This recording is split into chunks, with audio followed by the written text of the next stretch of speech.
Assalamu alaikum, урматтуу телекөрүүчүлөр. Кутмандуу кечиңиздер менен айымдар жана мырзалар, интеллектуалдар.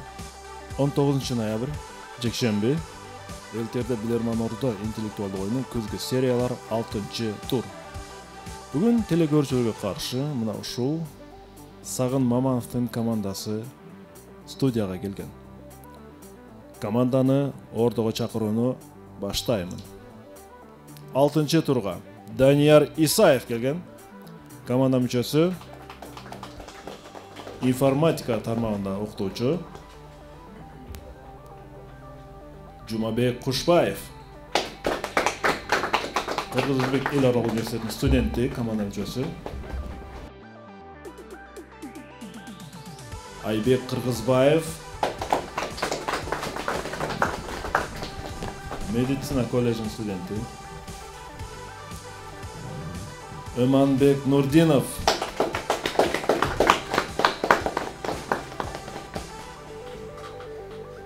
Мамлекеттик жана муниципалдык тармакта кызматкер. Кийинки катышуучубуз Алишер Маматиса уулу. Тарыхчы, команда мүчөсү.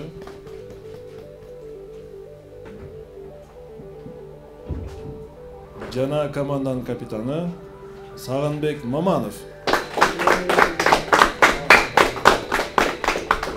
Сагынбек Маманов Кыргыз-Өзбек эл аралык университетиндеги интеллектуалдар борборунун жетекчиси.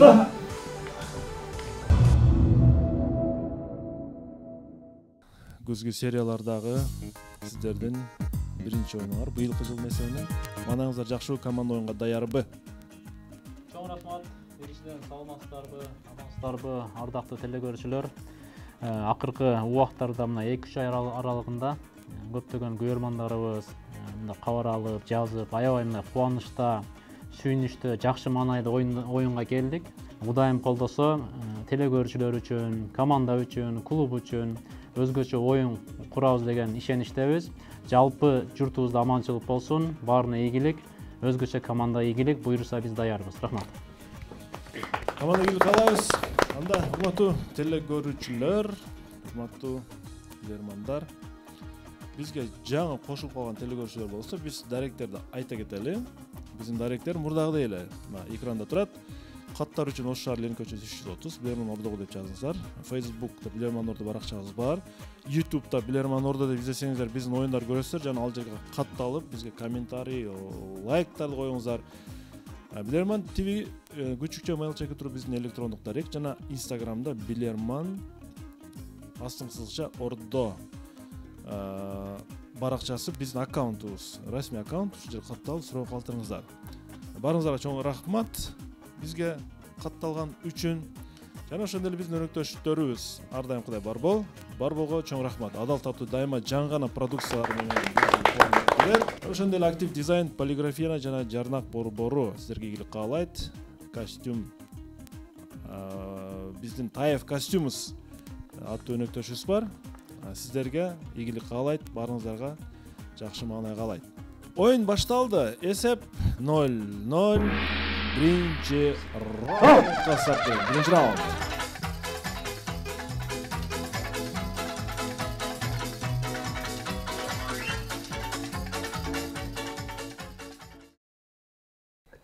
Актив дизайндан суроо. Биздин өнөктөшүбүз 1000 сом акча койгон. Ушул суроого жеңсе, эгер команда ушул суроону, ушул акчалай утушту команда өзүнө алат.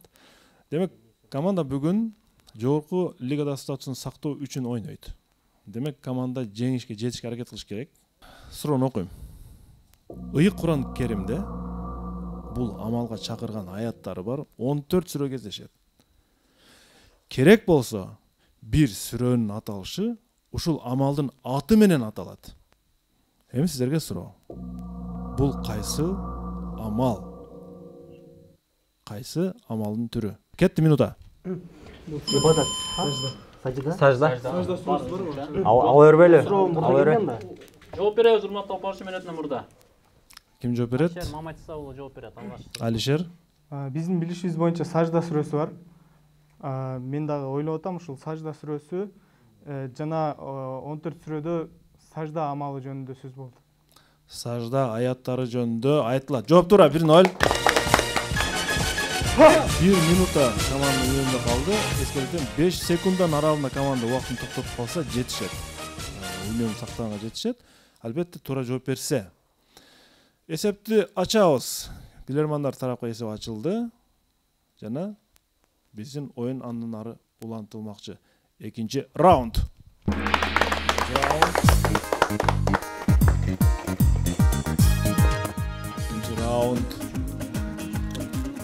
Күзгү сезон аябай кызыктуу өтүп жатат. Негизинен дээрлик 5 команда ойноп бүттү. Жеңилген командалар бар, жеңген командалар бар. Жахангир Кайнаров, суроого көңүл бурабыз. Түркиянын көптөгөн кофе каналарында өзбектер буну кахва ханалары дейт да. Биз кофе каналары десек болсо керек. Фелджи деп аталган адамдарды учуратышыбыз мүмкүн. Ол адамдарды ошол жердегилер фелджи деп коет экен түрк тилинде. Түрк тилин билген адам болсо, биздин билермандардан балким бул сөздүн маанисин түшүнөт. Бул адамдар кофе каналарда кофенин жардамында кандайдыр бир ишти амалга ашырат. Кофенин жардамында. Кофе билесиздер, кофени жасайт, аны куят, Бирок баристалар эмес, кофе куйган атайын кызматкерлер эмес, булар башкалар. Бирок кофенин жардамында кандайдыр бир ишти амалга ашырат экен булар. Фелджи деген адамдар. Мисалы үчүн биз кимге ат коебуз? Лагман бышырганды өзүнчө ат коебуз, шашлык бышырганга өзүнчө ат коебуз. Булар ушундай аталат экен. Бирок булар ал жерде айтып атпаймынбы? Кофе каналардын расмий кызматкерлери эмес. Эми сиздерге суроо. Сөз кандай иш туурасында кетип жатат? Алар эмне иш кылат? Фелжилер. Көз айтып береби? Башка варианттар. Элчи болгондо Элчи маектеш эмеспи? Алчы деп коет. Алчы көз ачып неме кылат го, кофени ичип бүткөндөн кийин астында калган немеси боюнча. Төлгө ачып береби? Жылдыз төлгөбү? Канча алды боюнча төлгө. Маектешпейби? Жөн эле шерик болуп. Жок болсо жеткиз дамын билип бербейби? Кофе жиндилери типа ошол сыяктуу да. Кофе жиндилери болуп билесиңерби? Кофе шенген. Аябай сынбашат го. Атайын ошондо сындап жүрө турган кофе Дегустатор катары жон болсо, Эми ар бири сынап бариста такы тиешеси жок да. Да бир эмес, музат бербей кофени Дегустатор катары болот. Иштебейт атпы. Иштебейт, ошол жерде отурат, келген клиенттерди гана. Короче, келесиң ошо башка адамдарга кызмат көрсөтүп да ошондо. Алсак айтып берет. Кандай чыкты депчи. Типа сапатын аңдап бериш Ушуга контрол контрол жакшы. Жок, бул келечекте Дагы башка варианттар Көз ачыкты. кофени калдырына карап, мына бизде Ушуга контрол жакшы вариант бар. болду эми башка варианттарды айтпачы, ошол барбы? Балчы деп которулат. Сагын мырза. Сагын мырза. Ким жооп берет? Неге чай эмес анда кофе? кыймылдап неме кылат да, калдып коет да. Ошондо кайсы жооп беребиз? Урматтуу алып баруучу, оракул деп коет. Көбүрөөк Грецияда ал өнүккөн, алдын ала айтуучулар дейт. Эми Кудай сактасын, көз ачыктар. Албетте ушул Туркияда кээ бир кофе ичүүчү жайларда дагы олтуруп, кошумча ушул келген ал ичип бүткөндөн кийин, ал ушу калган калдыгынан ушул келечегин, алдын эми божомолдоп айтып беришет да. Эми бул Кудай сактанын кээ бир аймактарда бар, анын катарында Туркияда дагы байыркы Грекияда оракул деп коет, бизде көз ачыктар дейт. Ошондой алдыңкы келечегин айтып бере турган адамдар. Кофенин жардам менен кандайдыр бир ишти жасаган адамдарды балчылар деп аташат. Анткени алар кофеде куюлган атайын гүлдөрдүн, ойма чиймелердин негизинде адамдардын тагдырын айтып берүүгө аракет кылат. Ошентип акча табат алар. Албетте бул нерсе бизде туура эмес көрүнүш, бирок ошентип дагы Туркияда туш тараптын туристтер келген үчүн ошентип акча тапкан адамдар категориясы бар. 2-0 эсеп.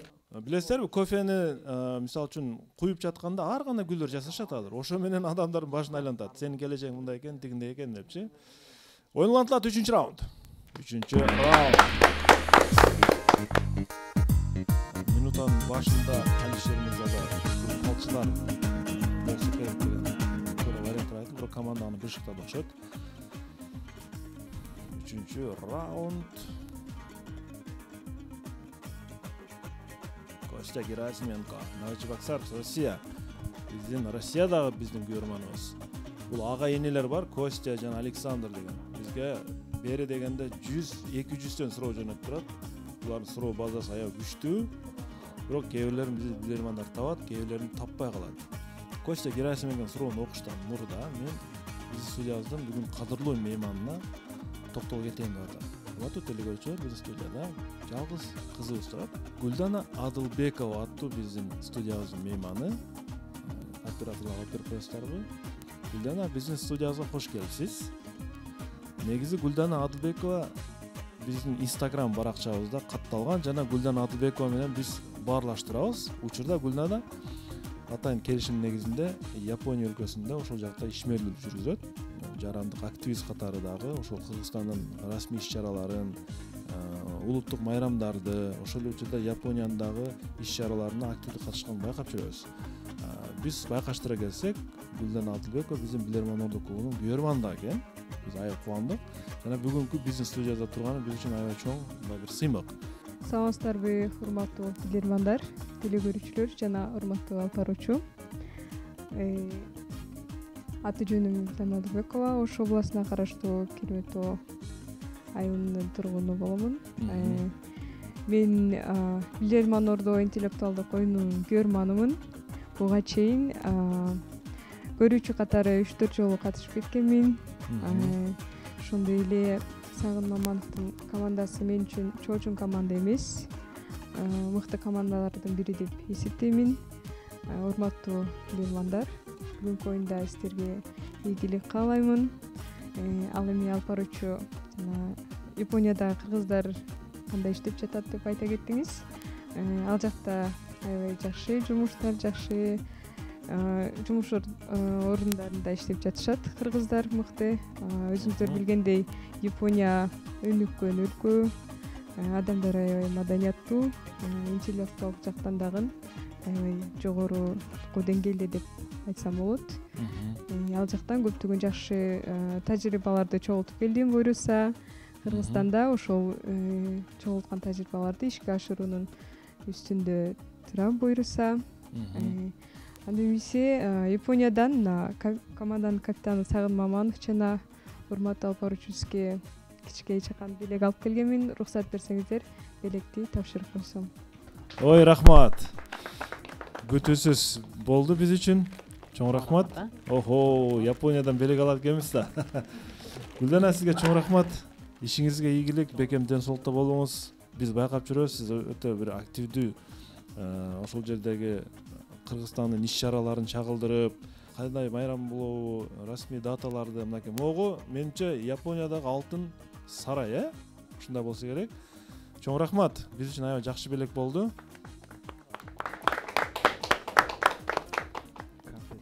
Ар дайым биздин студиябыздын коногу болуп жүрөбүз. Биз сизди көргөнгө кубанычтабыз. Балким Японияда кыргыздардын башын бириктирип Билерман Ордо ойносок дагы болот. Онлайн, Кудай буйрса. Гүлданага белек үчүн рахмат, буйрса дагы бергилейбиз. Чоң рахмат. Чоң рахмат. Чоң рахмат. Урматтуу телекөрүүчүлөр, урматтуу билермандар. Биз анда суроого өтөлү. Айтмакчы Гүлдана ошол жакта туруп, биздин Билерман Ордо оюнчуларына суроолорду да жөнөтсө болот. Японияда аябай суроолор толтура деп ойлойм. Ал жерде тарыхы, шаарлар дегенде, бир топ кызыктуу, жетиштүү бир көрүнүштөр бар. Мыкты суроолор күтүп калабыз. Гүлданадан Кудайым буйрса.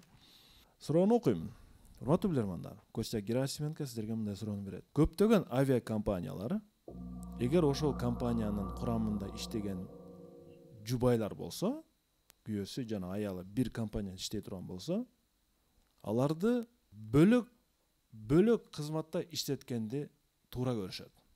Тагыраак айтканда, күйөөсү учкуч болсо, аялы стюардесса же бортто иштеген кызматкер болсо, бир эле самолетто алардын экөөсүн бир убакта кармабайт. Себеби бул эки себеп бар экен. Биринчиси, бирөөсү үйдө балдар менен, бирөөсү жумушта болгону абзел көрүнөт экен. Ал эми экинчи себебин сиздер таап бериңиздер. Кетти минута. экөөсү авария болуп турган болсо экөөсү компенсация көбүрөөк төлөп калбайбы булар? Бул жерде Эки адамга? экөө тең жок болуп калса, экөөсү тең жок болсо ошолорго экинчи. Экөөсү тең жок болсо, балдары жок, балдар атасы жок калат. Мисалы мамлекеттик кызматтарда эле ошондой го. Аял экөө Кагылыш болбош. Кока-кола эки кызматкер бир неме душпайт деген маалымат бар го негизи. Жакын болгон зыян тийгизип коёбу. Кока-коланын эки кызматкери бир самолет учпайт деген маалымат эле бар. Ошого окшош эле. Эгер авиакатастрофа боло турган болсо, анда балдар жетим калбаш үчүн болушу Ошол жагы бар дагы. Башка коопсуздук маселелерине каралбаганбы? Башка бир официалдуу бир себептер жокпу? Эми ичиндеги коопсуздук боюнча Дагы токтолойлу. Тезирээк. балким мындай тууган урук болуп туруп мындай жакын болуп ал жерде башынан кирип кетип калышы мүмкүн алар. Ооба, мындай. парашютчылык секиргенде экөө жакын болуп учуп. Же убакыт тура эмеспи, компанияны артка тартабы? Же психологиялык жактан зыян келтириши мүмкүн. Болбосо мөлдө кетатканда аял Монополия түшүнүлүп жокпу? Монополия самолетко түшүнүлүп. кетип баратканда Чогуу бир жерде иштеп калса, сүйлөшүп проблемалар Ошол биз эле машина айдаганда деле аял сүйлөгөндө Компенсация көп төлөп калбайбы? Чынында эки адамга компенсация жетим калбайбы? Баары экөөнө тең төлөйт. Кайсы токтолгонубуз жакшы? Сау мырза. Айбек мырза жооп берет. урматтуу алып баруучу, бул жерде авиакомпания эгер эки адам бир самолет утса, ал авиакатастрофага туш болгондо эки адам тең курман болушунун алдын алыш үчүн болушу мүмкүн. Эмнеге дегенде бир маалымат бар, Coca-Cola компаниясынын эки кызматкери бир немеде самолетто саякатка чыкпайт, эгер экөөсү тең курман болбоштугунун алдын алуу максатында. Бул жердин логикасы деле бул суроонун так ошондой болушу мүмкүн. Эгерде кокустан Тоголок жетим болуп калбаш үчүн балдардын. учак кырсыктап кала турган болсо, бир үй бүлөдөн жубайлар экөөсү тең каза болуп калбасын деп алдын алуу үчүн ушундай кадамга барат. Туура. Эсеп үчүн оюн улантылат. 4-чү раунд. Байле, давай.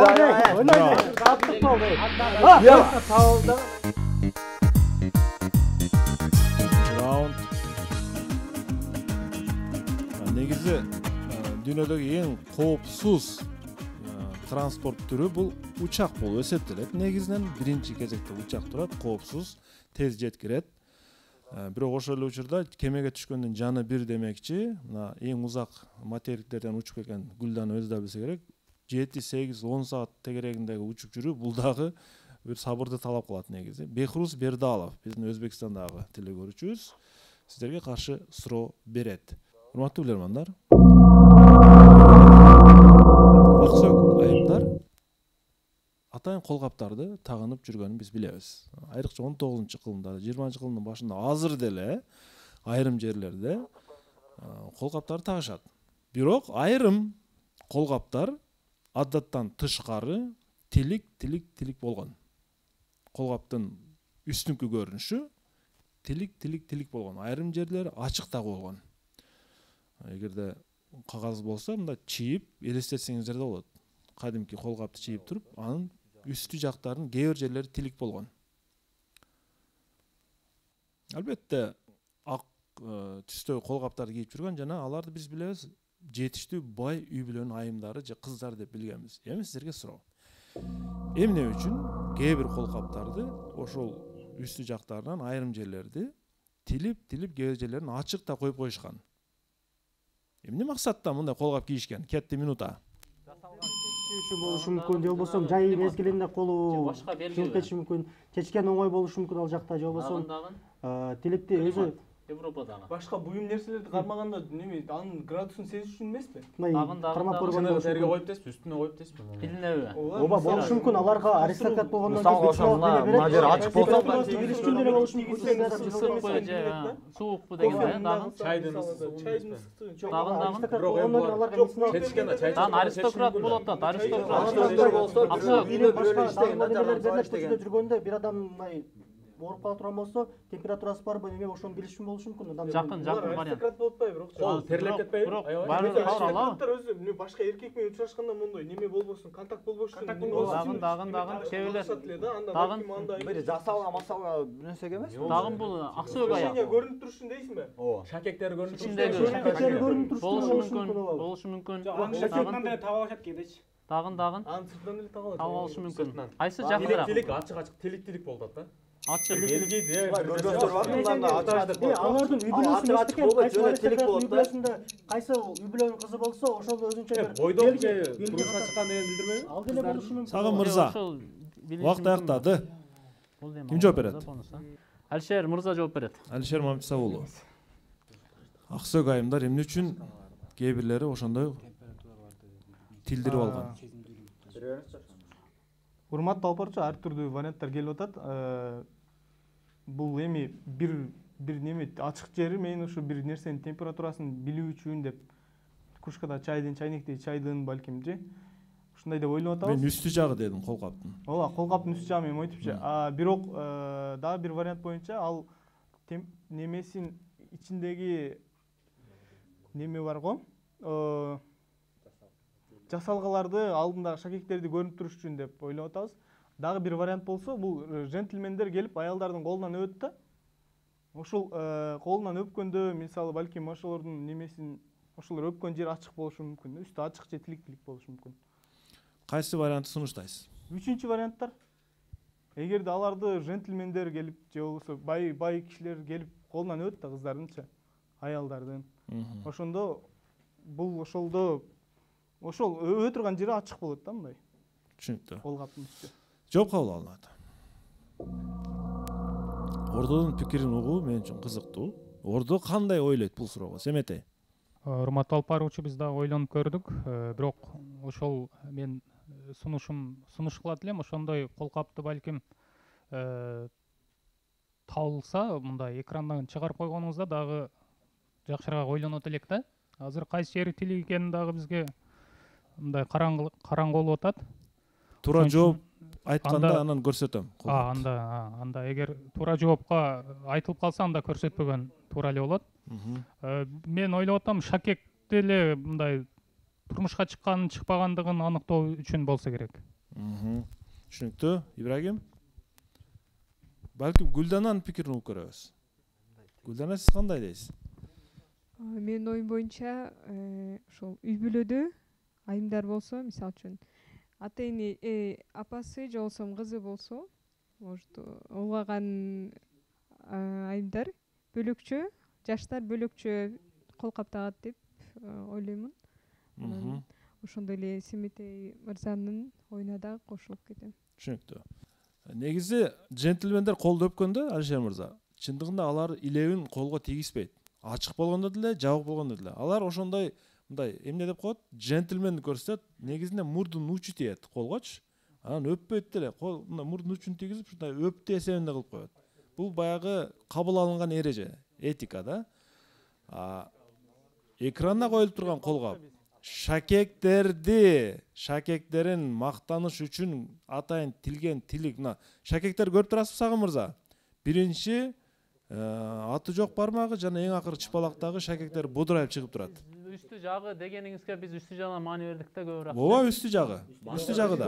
Манжа жак болот атпайбы бул жак? Манжа жак десек, анда жооптун 50% айтылып калмак негизи. Анан сиздерде вариант 3 варианттын бирөөсү туура болчу. Ооба. Ким Алишер мырза айткан шакек деген вариант, ал туура вариант болчу негизи. Негизи бизде просто ошол сүрөттүн үстү жагына жаңылып калдык да. Сүрөттү койсам, сүрөттө шакек көрүнүп турат да. Ооба. Ошон үчүн бул жооп айтылып калмак. Биз мындай ушул жерлерди ойлодук да. Бүтүндөй. Эсеп 3-1 азырынча. Эсеп 3-1. Бехрус Бердалов телекөрүүчү тарапка бир упай ачты. Жана негизи командада талкуу жакшы болду, жандуу болду, туура вариант деле айтты, бирок Алишер мырза дагы жентльмендерге көрүп токтолуп калды. Бехрус мырзаны куттуктайбыз. Жана биз эсепти капчабыз. Эсеп 3-1. Көрөрмандар алдыда. Кандай болгон тагдырда дагы ойлонтулат. 5-раунд.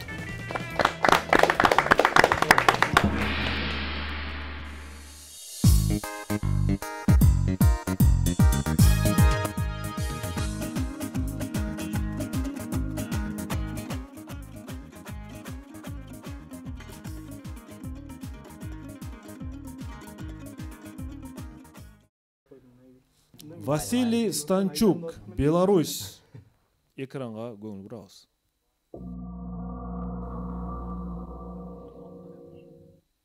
Урматтуу билермандар, сиздер экрандан булгайып калган бир кемпирди көрүп турасыздар. Сүрөттүн толук форматы мындай эмес. Телекөрүүчү атайын эки жагын тазалап, бекитип, кемпирдин гана өзүн коюп атат. Эң суроого көңүл бурабыз. 1928 жылга чейин Петербургда мына ушул аялды көрүүгө болор эле.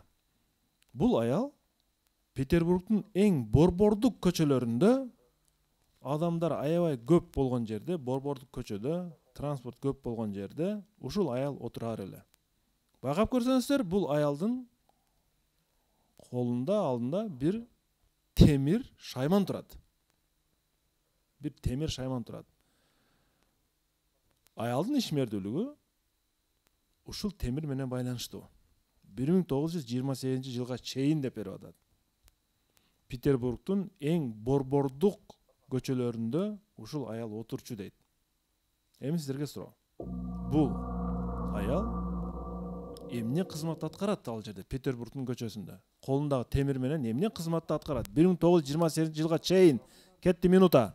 Ат менен ит да, вариантчы. Иттин байлап турушу мүмкүн, атын кармап турушу мүмкүн. Борбордук көчөлөр деп турат. Постоянкага жол регулировка кылып тур. 28 жылга чейин алат да. Жаш балдарды транспортто болгон жерде адашып калган балдарды Зымга темирге маневрели бир нерсе кылат болчу мен. Не кылышы мүмкүн? Жанакындай не болушу мүмкүн да. Регулировка кылып турушу мүмкүн да, ооба. Дагы турушу мүмкүн. Светофор жылдырган эмеспи, сары кызыл деп. Светофорго окшош билет аткарышы мүмкүн. Ал жерде Европада эркек алмаштырып тургандай. Адам көп жерде, бул мына күлүш бир нерсе кармай турган же бир нерсе да. Санкт-Петербургда, Санкт-Петербург, борбордук көчө. Жер кызмат. Жанында бир нерсе бар экен дагы. Элестеткиле. 28 Жолду жылга бул тургандай болушу мүмкүн. чейин. Бул аял киши. Тагын эсте 28 жылда Петербургда. Рейстериме? Жөө жүргүнчүлөрдүн өткөнүн көзүмүндө турабы? Аял киши. Аял темир менен. Же адашкан жаналарбы? Жок, Же адашкан жаналар келгенби? Адашкан адамдар келгенби буга? Жаш балдар келген эмеспи? Темир неге? Темир. Жолду отурган болушу мүмкүн да. Же буга күлүшүн таштаган окшойт да, машиналарын же бир нерсени. Бар эле. Же күлүштөрүн таштаганбы бул кишиге? Вакыт ачып болгон эмеспи? Күлүштөр машиналар Вакыт аяктады. нерсенин. Сагын мырза. Даниярга бериңиз болсо кой. Ким жооп берет? Данияр мырза жооп берет. Данияр Исаев. Урматтуу алып баруучу, бир нече варианттар чыгып атат. Биринчиден бул кемпир ошол жердеги постоянканын ролун аткарышы мүмкүн. Иттерди байлап кетиши мүмкүн адамдар, аттарын дегедик. Бирок темир шайманга карай турган болсок, 1928 жыл борбордук көчөлөр болсо, бул регулировщик, жолдорду регулировка кылып. Жолдорду регулировка. Кантип регулировка кылат? Колунда темир шайманы менен. Ал мезгилде трамвай болгон, машиналар болгон деп ойлоп атабыз. Жооп кабыл алынат.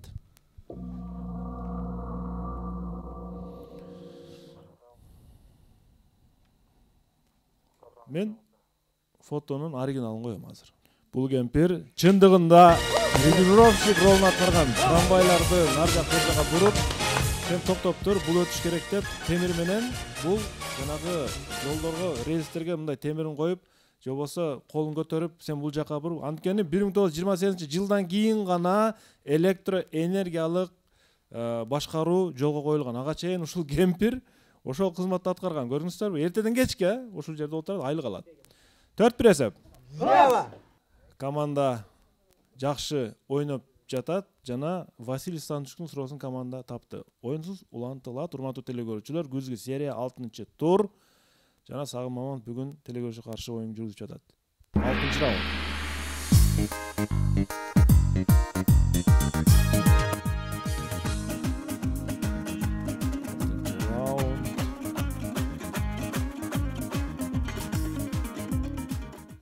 Алымбек Батыров Кызыл Кыя шаарынан силерге каршы суроо берет. Алымбек Батыров Кызыл Кыя шаарынан учурда Бишкектеги жогорку окуу жайларынын биринде окуйт. Команда курамынын ичинен үйлөнгөндөрдүн арасында Сагын бар, Алишер бар, Иманбек бар. Ким бойдок? Сол тарап бойдок. Жакшы жооп берсе көрөбүз. Иманбек бойдокпу үйлөнгөнбү? Иман үйлөнгөн. Жумабек бойдок, Данияр бойдок, Айбек бойдок. калган үчөө үйлөнгөн. Бернард Шоу мындай дейт экен. Сөзсүз үйлөнгүлө. Анткени эгер аялың жакшы болсо, сен эң бактылуу адам болосуң. Ал эми аялың жаман болсо, анда сен ким болосуң? Сагын мырза? Бир кайталап койсоңуз. Бернард Шоу. Дагы үйлөнгү келип кеттиби?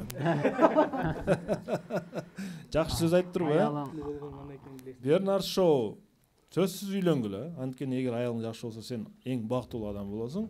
Эгер аялың жаман болсо, анда ким болосуң? Мен дагы бир аз шашып койдум окшойт дейм. Урматтуу алып баруучу, бул фраза өзү дагы башка философтордо ham айтылат, Платондордо дагы. Бактылуу болосуң дейт. Эгерде мындай жаман болсо, акылман философ болосуң деген сөз бар да. Бирок буну негизи байыркы Грецияда Платон айткан дейт, кийин Шоунун дагы сөзү кылып алды, бирок мааниси ошондой эле. Туура жооп айтам. Шашылып алып десе Айбек аябай ыңгайсыз болуп кетти. Эми эмне болор экен депчи. Же жаман чыкса, акылман философ болот да. Айбек, угуп турем, сен эми үйлөнөсүң да. Эгер аялың жакшы болсо, эң бактылуу адам болосуң. Жумабек, Данияр үчөөң. Эгер аялыңар начар чыгып калса, чындыгында философ болосуң. Философ бул ойчу, ойлонот, проблеманын үстүнө жүрөт, ошентип барып философ болуп кетет экен да. Бернард Шоу негизи күчтүү жазуучу, бирок ошол учурда бул философ да болуп кетет негизи-чи. 5-1 эсеп. 5-1. 1-0 життер. Эгерде азыркы суроону команда таба турган болсо, команда 6-1 эсебинде рекордтук көрсөтмө оюнду жыйынтыктайт. 7-чи раунд. 7-чи раунд.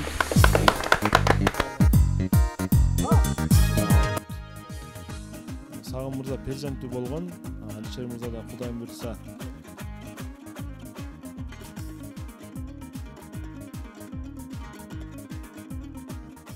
Александр Герасименко. Дагы бир телекөрүүчүбүз. Бул Костя Герасименконун агасы. Суроого көңүл бурабыз. Бул музыкалык топтун аталышында өзүнчө бир легенда бар экен. Россиялык музыкалык топ, музыкальный группа. Телекөрүүчү муну аныктап, бул легенданы Олег Марусев деген конференция ойлоп тапкан дейт. Анткени Олег Марусев ал топту биринчи жолу сахнага чыгып жатканда, Марусевден ал топтун артисттери ар дайым эле ушул нерсени сурай берчү. Бизге бер депчи. Ар дайым ушул нерсени сурай берчү. Жана ал барып алардын адатына айланып калды. Алар артисттер сураган нерсени тараткандан кийин караса, группанын аталышы пайда болуп калды. Олег Марусев ошол нерсени тараткандан кийин, силердин тобуңардан аттым, мен ушундай эле атап коеюнчу. Анткени силер ар дайым ушул нерсени сурай бересиңер деди. Урматтуу билермандар, силерге суроо. Кайсы россиялык музыкалык группа жөнүндө сөз кетип жатат? Аталышын тапкыла. Кетти минута. Группа кино. Виктор Цойдун эмеси, же болбосо Ласкай деген суроо таратышы мүмкүн. Мен таратышы мүмкүн. Мисалы буларга рок группа болсо энергия керек да. Ушул нерсе берип атат, дырчылар сурап атат, дырчыларга эмне бериши мүмкүн? Жана бизге конфет бергендей да. Жвачка бериши мүмкүн, суу бериши мүмкүн. Не бериши мүмкүн дагы? Билет бериши мүмкүн. Сигарет деген барбы? Сигара деген. Дагын Эми барбы? Жакшы деген группа бар дагы. Дагын Группа кино деген. Даярдабасак эмне? Суу да, көбүрөөк суу бериши мүмкүн. Вода деген бир нерсе барбы? Легенда деген жок, а? Силер ушул нерсени Легенда деген топ жокпу? Акча сурабайбы? Деньги сурабайбы? Акча, жок. Берататында реалдуу нерсе. Желаниячы кабыл түнөй сурашы мүмкүн. Жок, бир муктаж болот, сууга муктаж болот, дагы энергия, бабушка дегендер жокпу? ушул же ыр Ар дайым сураганда болот да. микрофон кезек. Группа крови деген бар. Группа крови Кан сурай бербейт да бирок. Ал неме да? Ким группанын аты эмес, ыр да? Кан. Сагын мырза. Ким жооп берет? Убакыт ала албайбыз да эми. Убакыт жок, ала албайсыздар. Албайбыз да, барып ала албайбыз да. Ким жооп берет? Кайсы группанын аталышы? Россиядагы музыкалык группа. Бир минут бар да. Бар. Урматтуу алып барчы. Ооба. Силерде үнөм бар. Үнөмдү алсак. Сагындын үнөм бар айтмакчы. Эгерде кааласаңар алсаңар болот, же жооп бергиле. Урматтуу алып барчы, бир кайталап коюңузчу. Кайталап коем. Ооба. суроо көңүл буруңуздар. Бул музыкалык топтун жаралышында ушундай бир легенда бар экен. Конференция Олег Марусев ушул группанын аталышын, группанын курамындагы артисттер биринчи жолу сахнага чыгууга чейин Олегтен ушул нерсени сураган. Ногудан берчи бизге деп. Олег Марусев аларга ал нерсени таратты. Кийин булар көп жолу сурап баштады, Марусев тарата берди. Бул адат болуп калды кадимкидей. Бир күнү Олег Марусев, келгиле, ушул силердин группаңардын атын мен ушул нерсе менен ушул сөз менен атап коеюнчу. Анткени силер ар дайым ушул нерсени сурай берет экенсиңер. Мен ушун силерге таратамын. Андан көрө мен ушу сөздү, группанын аталышын коюп коеюн деди дагы. Ушул группа менен ушул сөз менен аталышып калды. Бул белгилүү эле группалардын бири Россиядагы. Артисттер Марусевден эмнени сурады? Марусев аларга эмнени таратып жатып кетти. Кыздар тобу да ушуну сурай берген. Аларга энергия керек ырдагыш үчүнчү. Дагын кегиле конфет, шоколад менен барбы? Конфет барбы? Конфет сурамаса, коробка дагы. Конфеткадан группа барбы? Дагы айсылар бар. Орусияда уксаңар. Доктор, мен сурашым мүмкүн өзү. Конфетка, сладкая. Группа барбы? Beatles бы. Beatles ол Россияныкы эмес да. Орусияда. Фабрика звезд деген бар болчу. Ушул нерсени сурай берген сахнага чыгардын. Россияда эмне бар? Суу дагы легендабы. Сыяктуу бир ооба, башкача колдонот да, конфеткабы. Шоколаддан группа барбы? Шоколад барбы? Жаш кыздар аны албайт да немелерден. Балким ошол. Шоколад деген укасыңарбы? Шоколад деген группа эмеспиз. Бар. Конфет болсо, мен оюнча ирис. Виагра. Матрешка. Айсыл бар? Матрешка. Не сурайт? Жвачка деген барбы? Сагын мырза. Ооба, сахнага чыкканда таратканда. Сагын мырза. Урматтуу алып барчы кыйын болуп атат. Россиядагы эстрадалык музыкалык группанын аталышы. Группа Марусев ар дайым ошол нерсени берип, айта берип, акыры ошол сөздү группанын атына коюп койгон. Бирок белгилүү группалардын бири, эми азыркы доордо өтө бир атага чыккан деп, бирок Россияда бул группаны айткан, ушул группабы деп коюшат.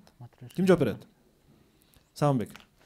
Урматтуу алып барчу кыйын болуп жатат, себеби эми кандай ар нерсе бериши мүмкүн да. Мисалы үчүн биз дагы ар түрдүү кароо сынокторго, ички, сырткы, чет өлкө даярдаганыбызда, түрдүү ар тараптуу конкурстарга биз дагы ушул оласыдагыларыбызга биринчи кезекте ушу конфет берет элек, аракети үчүн, анча-мынча суу берет элек. Эми ушул нерсе менен салыштырып тапкан аракет кылып атам да. Ушулга ар түрдүү эми мындай бирдиктүү мен жооп берейин деген тилекке каршы азыр бир нерсе токтолуп алган жокпуз. Бирөө жооп берсе жакшы, бирөө өзү жооп берген аракет кылайын. Группа Матрешки окшойт. Группа конфетки, ошо конфет ичинде матрешка болгон да. Демек, сиз ойлойсуз бул Россиядагы Матрешки деген музыкалык группанын аталышы. Ошол ичинде конфет таркатканда, булардын конфети бар сыяктуу матрешкалар болгон го. Мен ошол нерсени жаңа атам. Ошону группанын аталышы Матрешки. Группа Матрешка и конфетки деген. Мен бирок эсте албай атам, ушундай болсо керек. Түшүнүктүү. Жооп кабыл алынат. Ортодон дагы бир жол сураганга мен укугум бар. Семетей мырза, сиз кандай дейсиз? Баручу биз ойлоп аттык эле азыр Тарел мырза экөөбүз дагы оюбуз бирдей чыгып атат. Биз баягы россиялыктарды эске алып туруп, алар көрөк ичишет го. Градусы деген бир группа болсо керек эле. Градусы. Ошо градус менен чыгып ырдаганга алар менимче түшүнүктүү. Бир группанын аты эске келип атат, бирок ошол эмеспи так билбейбиз, бирок мисалы орус бул бир нерсе сурай берген деп атпайбы? Бизде бирөөгө бергенде биз ме дейбиз же ма дейбиз да, орусча. Орустарда на дейт да. Мен билгенде на деген бир группа бар эле. На деген группа бар. Ошо деп ойлойсуз? Мүмкүн ошодур. Түшүнүктүү. Команда 2 минут алды. Үнөмдү да кошуп алды. Талкууну баарыбыз көрдүк. Талкуунун арасында группанын аталышына түрткү берген варианттар да айтылды. Ошол варианттардын арасында алар тамеки сураган эмеспи деген дагы сөздөр айтылды. Тамеки. Алар биринчи жолу сахнага чыгып жатканда Олег Марусевден алар тамеки сурады. тамеки берчи бизге деп. Марусев аларга тамеки таратты. Ар дайым ушул тамекини тарата берип, тамекини таратканда Тимур Мырза айтканда биз ме десек, орустар на дейт.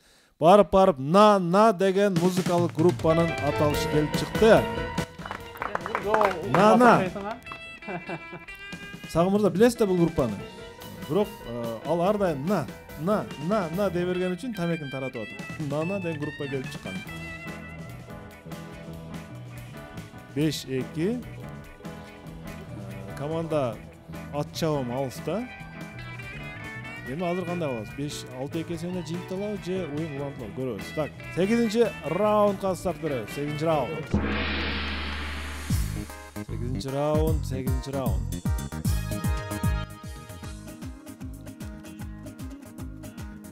На. Азыр группанын жетекчисинин аты эсимен чыгып атат. Бул аябай популярдуу болгон Россияда. Азыркыга чейин Нана десе толот келген стадион. Айпери Жаныбекова Кара Балта шаарынан сизге каршы суроо берет. Урматтуу билермандар. Суроого көңүл бурабыз. Роза Айтматованын Тарыхтын Актай барактары аттуу Айтматовдордун үй бүлөсү тууралуу китебинде мындай эскерүүсү бар экен. Жолдошу Эсенбек Японияга командировкага барат. Кайтып келе жатканда эстелик катары ушул нерсени багажына салып алат. Бизге бүгүн Гүлдана эстелик катары Япониянын алтын сарайын алып келип турго. Бул Эсенбек ушул нерсени багажына салып алат. Бирок учакка учар кезде аны атайын кызматкерлер токтотуп, багажыңызда бул нерсени калтырыңыз. Сиз муну алып кете албайсыз.